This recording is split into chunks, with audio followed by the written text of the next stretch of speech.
Pakistan Tehreek Insaf PTI ने 2 अक्टूबर को मुल्तान में होने वाला एहतजाज मनसूख कर दिया।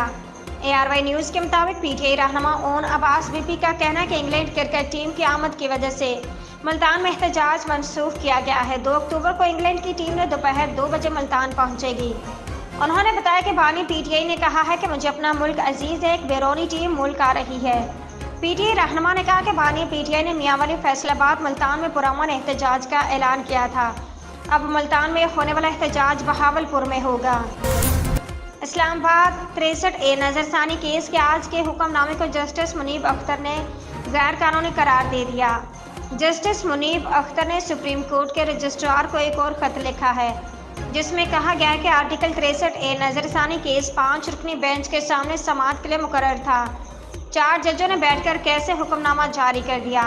खत के मतन के मुताबिक 4 रुकनी बेंच आर्टिकल 63A से मुतल्लिक नजरसानी केस नहीं सुन सकता। आज की समाअत का हुक्मनामा मुझे भेजा गया जिसमें मेरा नाम लिखा है मगर आगे दस्तखत नहीं।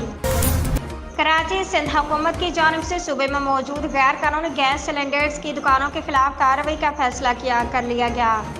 महकमा दाखिला सिंध ने तमाम अजला की इंतजामिया को हिदायतनामा जारी कर दिया है।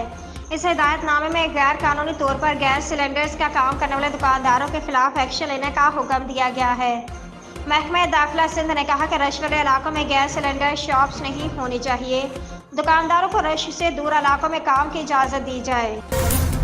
कराची ट्रैफिक सिग्नल्स, चौराहों और शाहराहों पर शेयरिंग के लिए अजाब बनने वाले भिखारियों के खिलाफ क्रैकडाउन का फैसला कर लिया गया।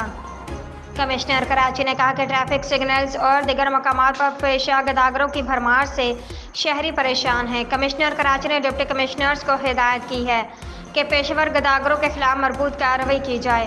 कमिश्नर का कहना था कि ऐसे अनासिर और अवामिल को तलाश करें जो पेशेवर गदागरों के पीछे काम कर रहे हैं। गदागरी को कारोबारी नेटवर्क बनाने वालों को गिरफ्तार किया जाए।